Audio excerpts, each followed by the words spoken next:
Hello everyone, आपका बहुत-बहुत स्वागत है हमारे प्यारे चैनल वाइटल आयुर्वेदा में। आज से हम काय चिकित्सा की एक सीरीज़ स्टार्ट करने जा रहे हैं जिसमें हम एनएसएम के अकॉर्डिंग जो भी काय चिकित्सा रहेगा उसको पूरा प्रॉपर पढ़ाया जाएगा। नोट्स आपको हमारे app vital Ayurveda official app पे मिल जाएँगे। आप या तो प्ले स्टोर से डाउनलोड कर सकते हो या मैं आपको लिंक डिस्क्रिप्शन बॉक्स में दे दूँगा। आप वहाँ से भी ऐप को हमारे डाउनलोड कर सकते हो। तो आज काय चिकित्सा में सबसे पहला टॉपिक पढ़ेंगे हम टॉपिक नंबर 1 जो हमारा एनएसएम में दिया है, काय चिकित्सा एंड काय चिकित्सा निरुक्ति, परिभाषा, पर्याय और भेद इनके बारे में आज हम डिस्कस करने वाले हैं। तो सबसे पहला पॉइंट हम डिस्कस करते हैं निरुक्ति ऑफ काय। काय अगर वर्ड की बात करते हैं तो काय की जो निष्पत्ति हुई है वो चिन चैन्य धातु में धन प्रत्यय लगने से काय शब्द बना है, जिसका अर्थ क्या होता है? काय होता है, ठीक है। अब देखो, आपको अगर मैं बात करता हूँ यहाँ पे काय का मतलब क्या होता है? अन्न आदि के सेवन से शरीर उपचित होता रहता है, पालन होता रहता है और वह स्थिति सुदृढ़ होती रहती है, इसलिए इसके देह कहा गया है। तो काय को क्या कहा गया? देह भी कहा गया है, क्योंकि इसमें कैटाबॉलिज्म और एनाबॉलिज्म का प्रोसेस चलता रहता है, ठीक है। इसी तरह एक यहाँ पे निष्पत्ति और है, कायति शब्दति इति काया। तो मतलब जिसमें शब्द उत्पन्न होता है उसे काय कहते हैं। या इस निरुक्ति से काय का जो अर्थ है वो मन से लिया गया है, ठीक है।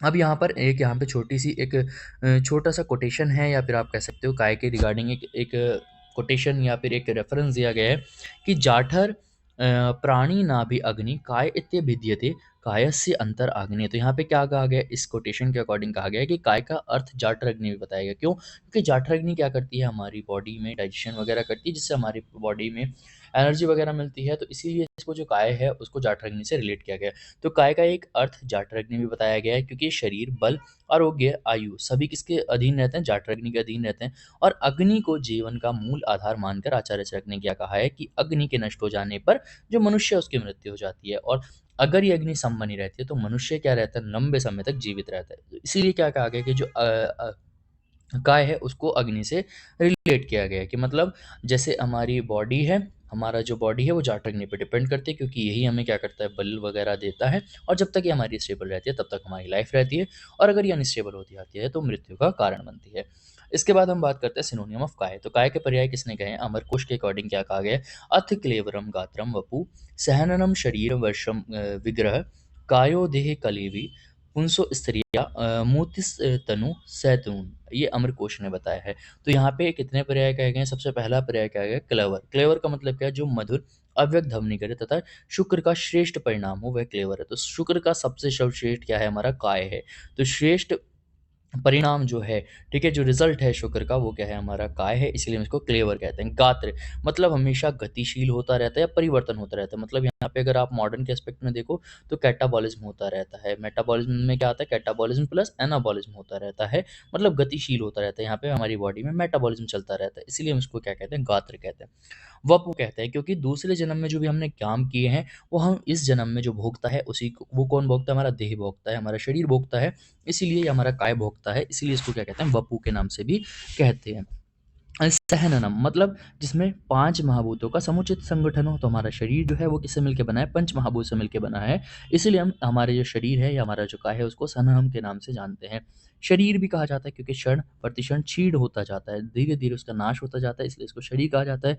वर्षम वर्षम मतलब क्या है? जिसमें प्रजनन सामर्थ्य हो, मतलब जिसमें रिप्रोडक्टिव की कैपेसिटी हो, या जो रिप्रोड्यूस कर सकता हो, इसलिए हम उसको कहते हैं वर्षम कहते हैं। विग्रह तो सुख दुख को ग्रहण करने वाला होता है, विभिन्न रोगों से ग्रस्त होने पर वाला हो, ऐसे उसको क्या कहते हैं? विग्रह। मतलब जो रोगग्रस्त हो जाए या सुख दुख को ग्रहण करने वाला होता है। मेनली विग्रह का मतलब है ग्रहण करने वाला, ठीक है। इसके बाद है काय। तो काय क्यों कहा जाता है? जो अन्न आदि आहार वगैरह है उसका पोषण होता है, और वह काय कहा जाता है। मूर्ति जो आकृतिवान हो उसे मूर्ति मूर्ति कहा जाता है। मूर्ति मतलब हमारा एक स्ट्रक्चर है, हमारा एक फ्रेमवर्क है, इसलिए हम इसको क्या कहते हैं? मूर्ति कहा गया है। तनु कहा जाता है, क्योंकि जिसका विस्तार या प्रसरण हो सके, मतलब जो फैल सकता है, जो बढ़ सकता है, जिसमें ग्रोथ हो सकती है, उसको हम तनु कहते हैं।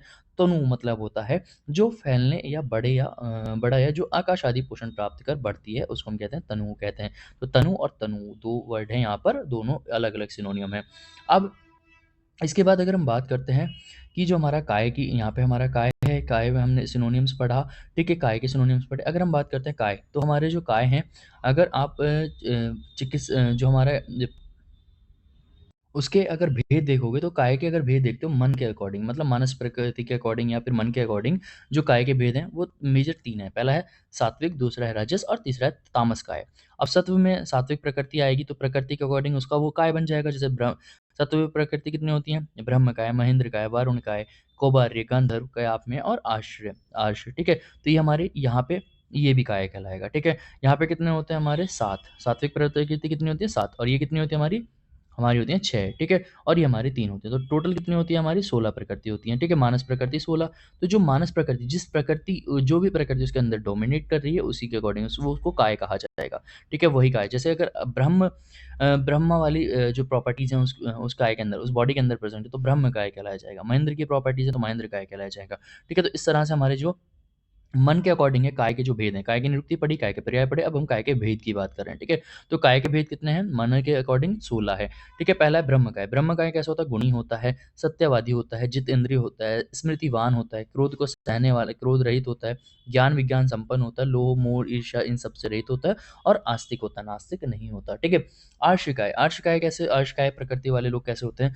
अध्ययन करने वाले, व्रत करने वाले, होम को हवन वगैरह करने वाले, ब्रह्मचर्य का पालन करने वाले, अभिमान, राग द्वेष रहित होते हैं, वचन, विज्ञान, मेधा इन सब से संपन्न होते हैं और जप वगैरह का काम करने वाले होते हैं। इसके बाद तीसरा है हमारा महेंद्रकाय। महेंद्रकाय कैसे होते हैं? ऐश्वर्यवान होते हैं, आज्ञावान होते हैं, शूरवीर होते हैं, यज्ञ करने वाले होते हैं, ओजस्वी होते हैं और तेज से युक्त होते हैं, ठीक है?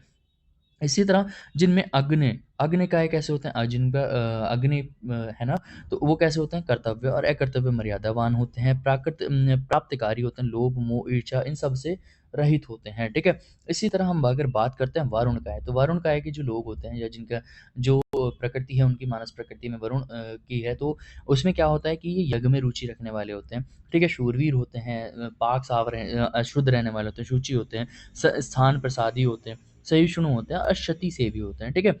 इसी तरह कुबेर का है, कुबेर में मतलब किसको रिलेट किया जाता है? धन वगैरह को। तो स्थान, मान, उपभोग, परिवार संपन्न होते हैं, धर्म, अधर्म, काम का इन सब का नित्य सुखकारी सुख विहार, व्यक्त कोपी और व्यक्त प्रसादी होते हैं, ठीक है? गांधर्व का है, गांधर्व कैसे होते हैं? जो हमेशा नाच गाना पसंद करते हैं, उनकी गांधर्व प्रकृति बताई गई, ठीक है?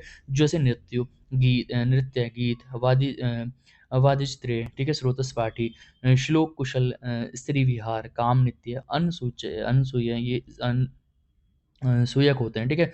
अब ये तो हमारा हो गया सत्व का है, ठीक है? तो सत्व काय में कितने होते हैं? 7। ब्रह्म, महेंद्र, वरुण, कुब्र, गांधर्व, याम्य और आश्रय, ठीक है? अब हमारे पास इसके बाद हमारा अगर देखो राजस का है, तो राजस काय में कैसा आ जाएगा? असुर आ जाएगा, राक्षस आ जाएगा, पिशाच आ जाएगा, शाकुन आ जाएगा, प्रेत आ जाएगा, ठीक है? ये सब आ जाएँगे, सर्प आ जाएगा। तो असुर काय कैसे होते हैं? भूर होते हैं, चंड होते हैं, ऐश्वर्यवान होते हैं, निर्दय होते हैं, आत्मपूजक होते हैं, खुद को पूजने वाले होते हैं, सेल्फिश लोग होते हैं, एकाशी होते हैं, बहुमोजी होते हैं, असंयक होते हैं, ठीक है?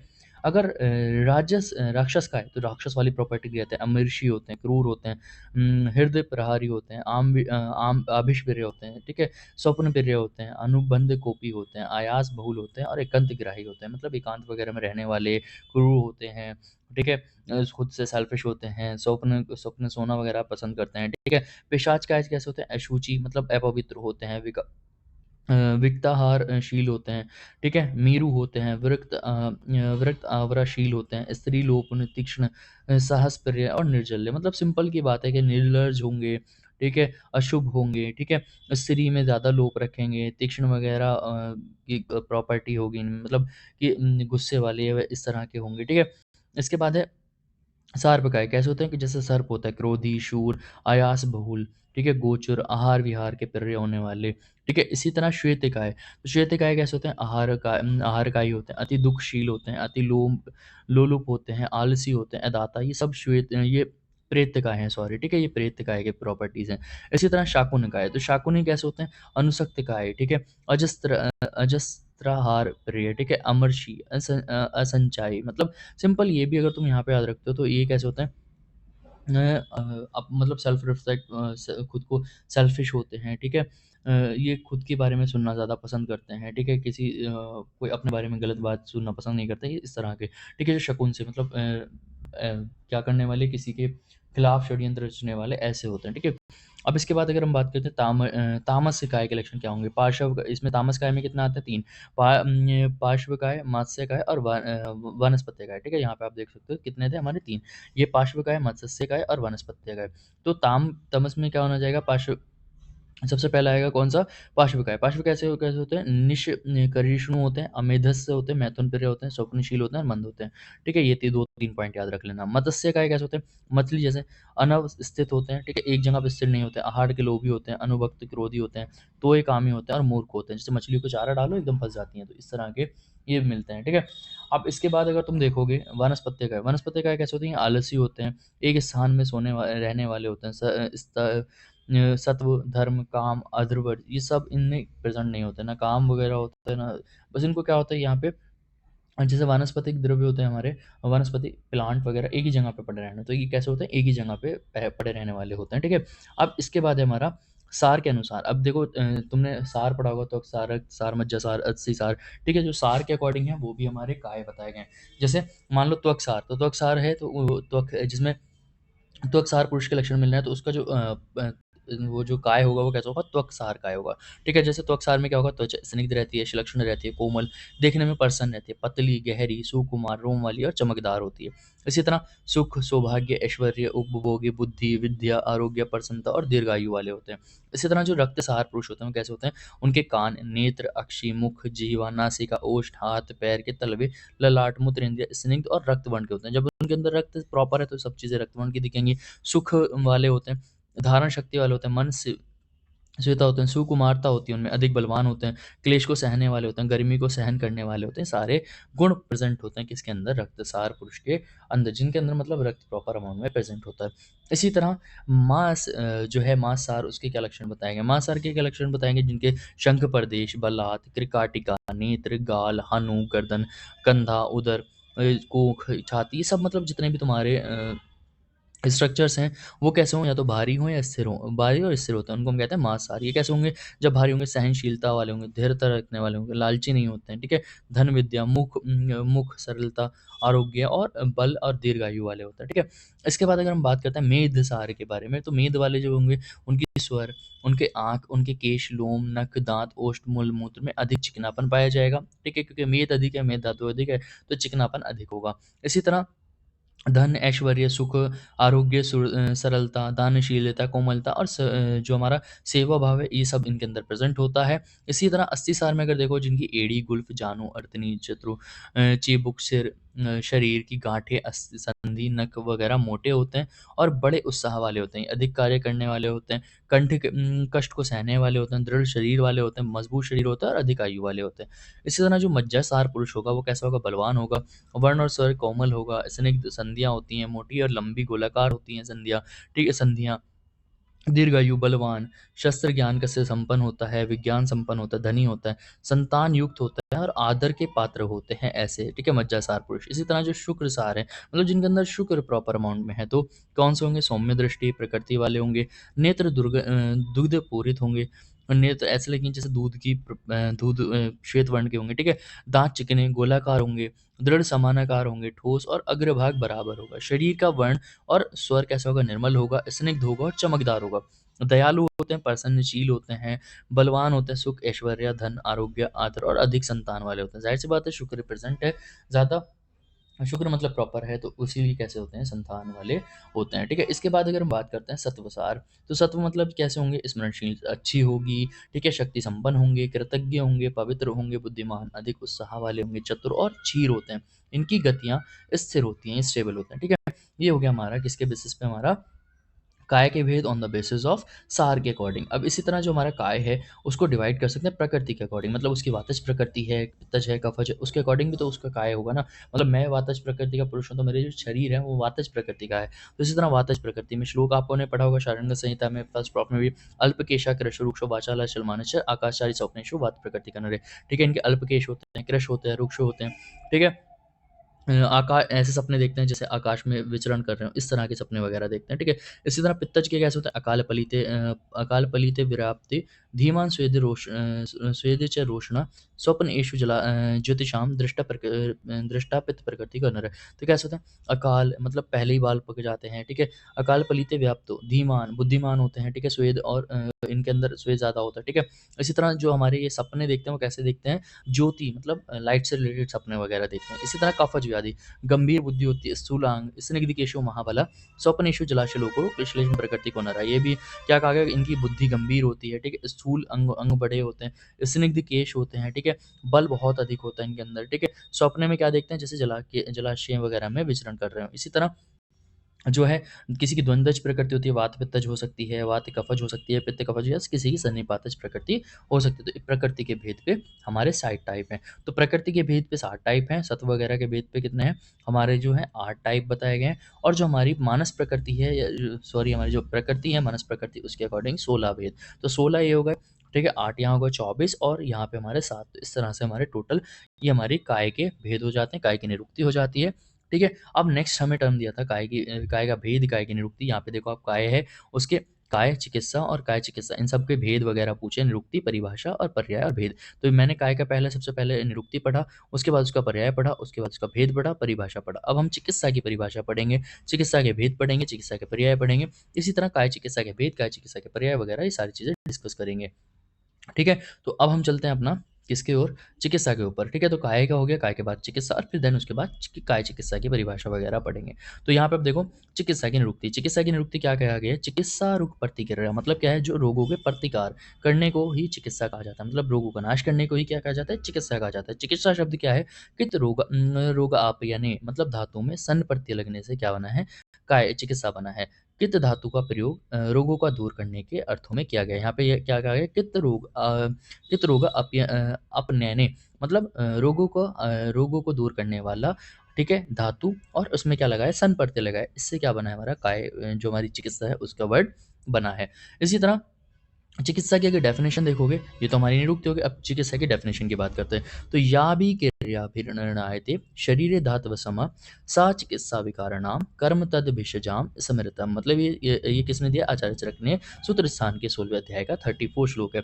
या भी क्रियाभिर्णयते शरीरे धातव समा सा चिकित्सा विकारणाम कर्म तद भिषजाम स्मृतम। मतलब क्या कहा गया? जिस क्रिया के द्वारा शरीर में विषम हुए दूध या धातु मल वगैरह को समअवस्था में लाया जाता है, उसको हम क्या कहते हैं? चिकित्सा कहते हैं। या अगर मॉडर्न के अकॉर्डिंग देखते हो तो ट्रीटमेंट क्या है? क्योर है और मैनेजमेंट है किसी भी पेशेंट का, और ताकि उसके हम जो डिजीज है उससे कॉम्बैट कर सकें, ठीक है? ये हो गया हमारा चिकित्सा की डेफिनेशन। देन अब इसके बाद हमारा है चिकित्सा के पर्याय। तो चिकित्सा के पर्याय क्या कहा गया है?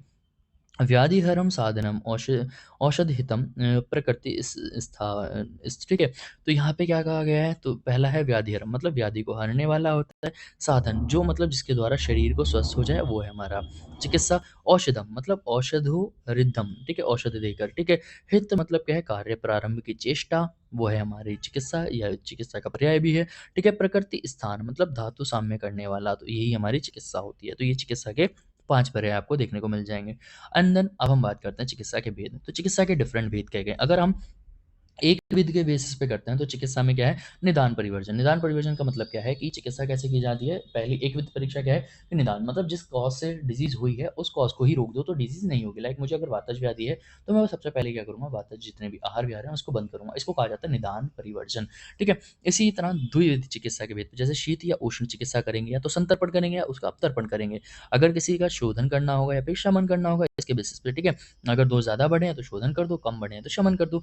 अज ऊर्जस्कर या रोगघन, ठीक है? रसायन या वाजीकरण, रोग प्रशमन या ये होगा अपुनर्भव, ठीक है? या फिर द्रव्यभूत या अद्रव्यभूत। इस तरह से द्वैध भेद हो गए। अभी अगर हम बात करते हैं त्रिविध चिकित्सा, या तो देवी पाश्चर्य या युक्त पाश्चर्य या सत्वाज्य। इसी तरह अंत परिमर्जन होगी, बाह्य परिमर्जन या शस्त्र परिधान, आसुरी, देवी, मानुषी, ठीक है? इसी तरह भूम द्रव्य यूज कर सकते हैं, उद्भिद द्रव्य या जांगम द्रव्य यूज कर सकते हैं, ठीक है? चिकित्सा में कौन सा टाइप का द्रव्य यूज कर रहे हैं? अपकर्षण, प्रकृति विघात या निदान परिवर्जन यूज कर रहे हैं, हेतु विपरीत या व्याधि के विपरीत या उभय विपरीत चिकित्सा कर सकते हैं, लंघन या लंघन पाचन करा सकते हैं या दोषों का अवशेषण करा सकते हैं, ठीक है? तो इस तरह से 3 त्रिविध टाइप हो जाते हैं। इसी तरह हमारा चतुर्विध बेस है।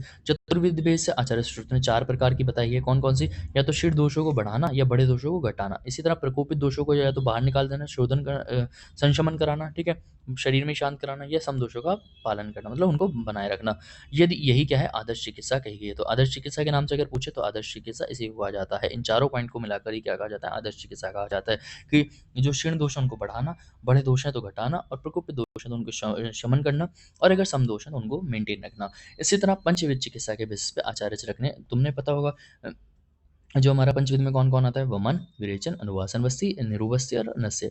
इसी तरह आचार्य सुश्रुत ने वमन, विरेचन, बस्ती दोनों बस्ती को एक साइड कर दिया, ठीक है? नस्य और इन्होंने कौन-सा ऐड किया, रक्तमोक्षण, ठीक है? तो यहाँ पे हमारा पंचकर्म को इंक्लूड किया गया। इसी तरह षड्विध परीक्षा, षड्विध परीक्षा में क्या आ जाएगा, लंघन, भृंगन, रूक्षण, स्नेह, स्वेदन, स्तंभन और स्नेहन। सप्तविध परीक्षा में भी आते हैं, कौन-कौन आता है, पाचन, क्षुधा, व्यायाम, दीपन, तृष्णा, आतप सेवन और मारुत। याद कर लेना, इंपॉर्टेंट है। 7 टाइप कौन-कौन से हो सकते हैं, ये चीज़ें पूछी जाती हैं। इसी तरह अष्टविध शस्त्रक्रम में क्या आ जाएगा, ये आपने शल्य तंत्र में पढ़ोगे। अष्टविध शस्त्रक्रम कौन-कौन से थे, छेदन, भेदन, लेखन, अभेदन, रूषण, आहरण, विश्रामण और सेवन। ये अष्टविध परीक्षा में आती है, अष्टविध शस्त्रक्रम से। अष्टविध चिकित्सा, ठीक है? दशविध चिकित्सा में क्या आ जाएगा, वमन, विरेचन, निरूह, नस्य, पिपासा, मारुतम, आतप, पाचन, उपवास, व्यायाम वगैरह, ये सारी चीज़ें हमारी आ जाएँगी, ठीक है? तो ये हो गया हमारा यहाँ पे चिकित्सा के भेद, चिकित्सा के पर्याय, चिकित्सा की निरुक्ति और चिकित्सा की परिभाषा। अब काय पढ़ा, उसके बाद चिकित्सा पढ़ा, अब हम बात करते हैं काय चिकित्सा। तो काय चिकित्सा की सबसे पहले हम परिभाषा पढ़ते हैं। काय चिकित्सा की परिभाषा क्या है? काय चिकित्सा नाम सर्वांग संशितनाम व्याधीनाम ज्वर रक्तपित्तम शोष उन्माद अपस्मार कुष्ठ में अतिसार आदि नाम उपशमनार्थम। ये सुश्रुत सूत्र स्थान के 1/8 में दिया है। तो क्या कहा गया? काय चिकित्सा नाम सर्वांग संशितनाम व्याधीनाम ज्वर रक्तपित्त शोष उन्माद अपस्मार कुष्ठ में अतिसार आदि नाम उपशमनार्थ, मतलब आयुर्वेद के जिस अंग में सर्वगत शरीर, मतलब क्या कहा गया, काय चिकित्सा नाम सर्वांग संचित नाम, मतलब पूरे शरीर में जो रोग हैं, जिसे क्या कहा गया, ज्वर रक्तपित्त शोष उन्माद अपस्मार कुष्ठ। तो रक्तपित्त शोष उन्माद अपस्मार कुष्ठ पर में अतिसार आदि के आदि नाम उपशमन, मतलब इनके शमन करने की विधि या उपयोग उपायों का जिसमें वर्णन किया गया है, वही हमारा काय चिकित्सा है। तो मतलब काय चिकित्सा क्या है, वो शास्त्र जिसमें हमारा, या आयुर्वेद का वो अंग जिसमें हमारा क्या है कि जो भी हमारे शरीर के अंदर प्रेजेंट रोग हैं, लाइक ज्वर, रक्तपित्त वगैरह है, उनको उनका उपशमन जिसमें बताया गया है, वही हमारा काय चिकित्सा है। अब देखो काय चिकित्सा में एक थोड़ी-सी एक छोटा-सा और है, माधव निदान के अकॉर्डिंग क्या कहा गया है, काय शब्दो अत्र शरीर परिग्राही तद विकाराणाम काय चिकित्सा। ये माधव निदान ने दिया है। इन्होंने क्या कहा, काय शब्द से शरीर को ग्रहण किया जाता है और उसके विकारों को दूर करना काय चिकित्सा कहलाता है। काय शब्दो अत्र शरीर, तो काय शब्द से शरीर लिया गया है। परिग्राही, ठीक है? तद विकारणम काय चिकित्सा नाम, और जिसमें विकारों को दूर करने का बताया गया, उसको हम क्या कहते हैं, काय चिकित्सा कहते हैं। तो यहाँ पे हमारा टॉपिक नंबर 1 पूरा हो जाता है, जिसमें हमने सारी चीज़ें कवर कर ली हैं। पहले हमने कवर किया काय की परिभाषा, काय की निरुक्ति, काय की परिभाषा, काय का डिफरेंट यहाँ पे उसके क्लासिफिकेशन। इसके बाद चिकित्सा पढ़ा, चिकित्सा की निरुक्ति, चिकित्सा की परिभाषा और चिकित्सा के भेद पढ़े। इसी तरह हमने काय चिकित्सा के बारे में पढ़ा, उसकी काय की चिकित्सा की परिभाषा क्या है। तो ये था आज का हमारा लेक्चर। आई होप आपको लेक्चर पसंद आया होगा। मिलते हैं नेक्स्ट वीडियो में, तब तक के लिए गुड बाय।